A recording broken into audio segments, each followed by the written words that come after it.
ولیمے میں آسانی۔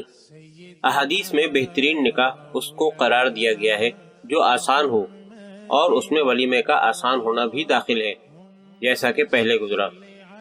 حضرت انس رضی اللہ عنہ سے روایت ہے کہ رسول اللہ صلی اللہ علیہ وسلم نے حضرت زینب کے برابر کسی بیوی کا ولیمہ نہیں کیا، اس میں ایک بکری سے ولیمہ کیا تھا، بخاری۔ اس سے معلوم ہوا کہ نبی صلی اللہ علیہ وسلم نے بڑا ولیمہ جو کیا، اس میں ایک بکری کا گوشت کھلایا تھا، تو دوسرے ولیمے اس سے بھی کم میں کیے ہیں، مگر آج شاید ہی کوئی ایک بکری کے گوشت سے ولیمے کو بڑا ولیمہ قرار دینے کے لیے تیار ہوگا۔ حضرت انس بن مالک رضی اللہ عنہ سے روایت ہے، رسول اللہ صلی اللہ علیہ وسلم نے اپنی بیویوں میں سے کسی بیوی کا ولیمہ حضرت زینب کے ولیمے سے زیادہ یا بڑا نہیں کیا۔ ثابت بنانی رحمت اللہ علیہ نے حضرت انس رضی اللہ عنہ سے عرض کیا کہ یہ ولیمہ کس چیز سے کیا؟ انہوں نے فرمایا کہ رسول اللہ صلی اللہ علیہ وسلم نے حضرت زینب کے ولیمے میں روٹی اور گوشت کھلایا تھا، یہاں تک کہ کھانے والوں سے کچھ کھانا بچ بھی گیا تھا۔ معلوم ہوا کہ نبی صلی اللہ علیہ وسلم نے اپنی بعض ازواج مطہرات کے ولیمے میں صرف روٹی اور گوشت کھلایا ہے، اس کے ساتھ کوئی اور میٹھی یا دوسری چیز نہیں کھلائی، اور یہ ولیمہ نبی صلی اللہ علیہ وسلم کے دوسرے ولیموں سے بڑا تھا، جبکہ دوسرے ولیمے اس سے بھی چھوٹے تھے، جس سے ظاہر ہوا کہ ولیمے میں صرف روٹی اور گوشت کھلانا بھی سنت سے ثابت ہونے کی وجہ سے مسنون عمل میں داخل ہے، خواہ اس کے ساتھ کوئی اور کھانا یا ڈش شامل نہ ہو، اور اس کا شمار چھوٹے ولیمے میں نہیں ہونا چاہیے بلکہ بڑے ولیمے میں ہونا چاہیے، خاص طور پر جبکہ ایک بکری کی مقدار کے برابر گوشت سے ولیمہ کیا جائے۔ مگر آج کل ولیمے میں اس طرح کے مسنون کھانے کا رواج بہت کم ہے، غریب سے غریب آدمی بھی اس طرح کا ولیمہ کرنے کے لیے تیار نہیں، جب تک کہ اس کے ساتھ چاول، میٹھی ڈش، سلاد، رائتا، چٹنی وغیرہ، اور اوپر سے چائے یا قہوہ یا مخصوص مشروب، کولڈ ڈرنک وغیرہ شامل نہ ہو۔ اور ولیمے میں شریک لوگ بھی اس طرح کے ولیمے کو کھا کر خوش نہیں ہوتے بلکہ ناگواری محسوس کرتے ہیں، اگرچہ زبان سے کچھ نہ کہیں۔ یہ سب سنت عمل سے روگردانی کی وجہ سے ہے۔ اگر مخصوص ماحول و مزاج کی وجہ سے معاشرے میں بعض اضافی چیزیں رائج ہو جائیں اور کوئی خوشی سے اعتدال میں رہتے ہوئے اختیار کر لے تو حرج بھی نہیں، لیکن اس کو ضروری درجہ دینا اور ایسا نہ کرنے والے پر اعتراض کرنا یا برا منانا پھر بھی جائز نہیں۔ حضرت انس رضی اللہ عنہ سے روایت ہے کہ رسول اللہ صلی اللہ علیہ وسلم نے حضرت صفیہ کو، جو پہلے باندھی تھیں، آزاد کر دیا اور ان سے نکاح کیا، اور آزاد کرنے کو ہی مہر مقرر کیا، اور ان کا ولیمہ حیض کے ساتھ کیا۔ حیض کسے کہا جاتا ہے، اس کا ذکر اگلی روایت میں آتا ہے۔ حضرت انس بن مالک رضی اللہ عنہ سے روایت ہے، میں رسول اللہ صلی اللہ علیہ وسلم کی بیویوں میں سے 2 کے ولیموں میں شریک ہوا، ہم نے ان دونوں ولیموں میں نہ تو روٹی کھائی اور نہ گوشت کھایا۔ راوی نے پوچھا کہ پھر ان دونوں ولیموں میں کیا کھایا؟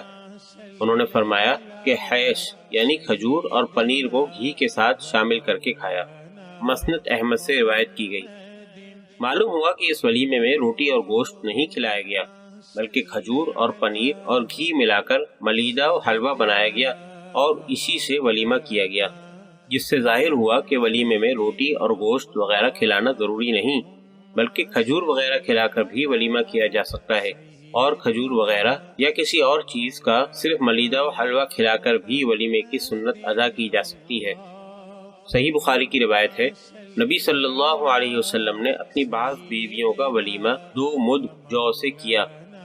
جو سے ستو تیار ہوتا ہے، گویا کہ ولیمے میں نبی صلی اللہ علیہ وسلم نے ستو پلایا۔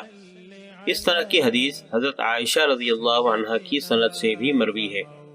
2 مد تقریباً 1.5 سیر کے قریب وزن کا بنتا ہے، جس سے معلوم ہوا کہ ولیمے کی مقدار مقرر نہیں، اور تھوڑی مقدار میں کوئی چیز کھلا کر بلکہ پلا کر بھی ولیمہ کرنا سنت سے ثابت ہے۔ مگر آج کل شاید ہی کوئی اتنا مختصر ولیمہ کرنے بلکہ اس کو ولیمے کا نام دینے کے لیے تیار ہو، جو کہ کم علمی کی بات ہے۔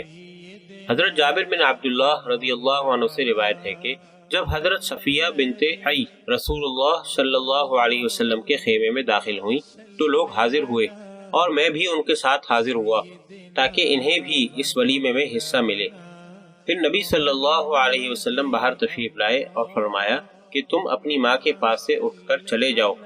پھر جب شام کا وقت ہوا ہم دوبارہ حاضر ہوئے تو نبی صلی اللہ علیہ وسلم ہماری طرف اپنی چادر کے ایک کونے میں تقریباً 1.5 مد کے برابر عجوہ کھجوریں لے کر نکلے اور یہ کھجوریں پیش کر کے فرمایا کہ اپنی ماں کا ولیمہ کھاؤ۔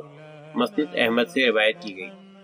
اس سے معلوم ہوا کہ ولیمہ شام کے وقت اور مختصر یعنی 1.5 سیر یا اس سے بھی کم کھجوریں کھلا کر ہی کرنا جائز بلکہ سنت ہے، مگر آج کل اس طرح ولیمہ کرنے کے لیے شاید ہی کوئی تیار ہو۔ حضرت انس رضی اللہ عنہ سے روایت ہے کہ نبی صلی اللہ علیہ وسلم نے ام المؤمنین حضرت صفیہ رضی اللہ عنہا کا ولیمہ ستو اور کھجور سے کیا۔ ابن حبان نے اسے روایت کیا۔ اس سے معلوم ہوا کہ ولیمے میں ستو پلانا اور کھجور کھلانا بھی سنت سے ثابت اور جائز ہے، مگر آج کل لوگوں کے ذہن میں بہت کچھ تبدیلی آ گئی ہے اور وہ اس طرح کے مسنون ولیمے کو ولیمہ ماننے کے لیے بھی تیار نہیں ہے۔ حضرت انس رضی اللہ عنہ ہی سے روایت ہے جب نبی صلی اللہ علیہ وسلم کی حضرت زینب بنت جحش رضی اللہ عنہا سے شب زفاف اور رخصتی ہوئی تو ولیمہ گوشت اور روٹی سے ہوا اور ولیمے کے کھانے کے لیے مجھے لوگوں کو بلانے کے لیے بھیجا تو میں آدمیوں کو بلا کر لایا، وہ کھا کر چلے گئے۔ پھر دوسروں کو بلا کر لایا، وہ بھی کھا کر چلے گئے۔ پھر میں نے عرض کیا کہ اے اللہ کے نبی، اب مجھے دعوت دینے کے لیے کوئی نہیں مل رہا۔ نبی صلی اللہ علیہ وسلم نے کھانا اٹھانے کا حکم دیا اور باقی ماندہ کھانا اٹھا دیا گیا۔ بخاری۔ حضرت زینب رضی اللہ عنہا کا نکاح اللہ تعالی نے آسمان پر کیا تھا، جس کا ذکر پہلے نبی صلی اللہ علیہ وسلم کے نکاح کے نمونے میں گزر چکا ہے۔ معلوم ہوا کہ نبی صلی اللہ علیہ وسلم نے اللہ تعالی کی طرف سے آسمانوں پر ہونے والے نکاح کا ولیمہ اس شان کے ساتھ کیا کہ گھر ہی میں عین وقت پر کھانے کے لیے لوگوں کو بلایا، اور جتنے لوگ ایک دفعہ میں بیٹھ کر کھانا کھا سکتے تھے اتنے لوگوں نے کھانا کھایا۔ پھر دوسرے لوگ آئے اور انہوں نے کھایا۔ اس طرح باری باری لوگوں نے کھانا کھایا۔ جب باری باری لوگوں کو کھانا کھلایا جائے تو نہ تو بڑی اور وسیع جگہ کا انتظام ضروری ہوتا ہے اور نہ ہی زیادہ برتنوں کی ضرورت ہوتی ہے، بلکہ باری باری برتن دھو کر انہی میں سب کو قسط وار کھلانا ممکن ہوتا ہے۔ مگر آج کل بعض لوگوں کو یہ طرز عمل گوارا نہیں، اور اگر کوئی ایسا کرے تو اسے معیوب سمجھا جانے لگا ہے۔ اس طرح کی باتیں سنت سے دور ہونے کا نتیجہ ہے۔ حضرت انس رضی اللہ عنہ سے روایت ہے پھر نبی صلی اللہ علیہ وسلم نے حضرت صفیہ رضی اللہ عنہا سے نکاح کے بعد بحالت عروسی یعنی دلہن سے رات کو ملاقات کرنے کے بعد صبح کی۔ پھر آپ صلی اللہ علیہ وسلم نے فرمایا کہ جس کے پاس جو کچھ ہو وہ لے آئے، اور ایک چمڑے کا دسترخوان بچھوا دیا۔ چنانچہ بعض لوگ پنیر اور بعض کھجوریں اور بعض گھی لے کر حاضر ہوئے۔ پھر انہوں نے ان تینوں چیزوں کو ملا کر ملیدہ یعنی حلوہ تیار کر لیا، اور یہی رسول اللہ صلی اللہ علیہ وسلم کا ولیمہ تھا۔ انہی صحابی سے ایک اور روایت میں ہے کہ پھر جب صبح ہوئی تو رسول اللہ صلی اللہ علیہ وسلم نے فرمایا کہ جس کے پاس زائد کھانا ہو وہ ہمارے پاس لے آئے۔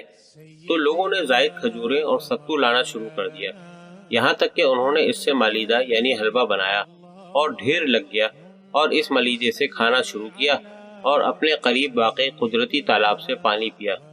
حضرت صفیہ رضی اللہ عنہ سے نکاح پر رسول اللہ صلی اللہ علیہ وسلم کا یہی ولیمہ تھا۔ ان روایات سے معلوم ہوا کہ ولیمہ کھانے پینے کی کسی بھی چیز سے کیا جا سکتا ہے، بلکہ ضرورت کے موقع پر اس طرح بھی ولیمہ کرنا سنت سے ثابت ہے کہ سب لوگ اپنے اپنے یہاں سے کھانے پینے کی چیزیں لے کر آ جائیں اور ان چیزوں کو ایک جگہ جمع کر کے کھا لیں۔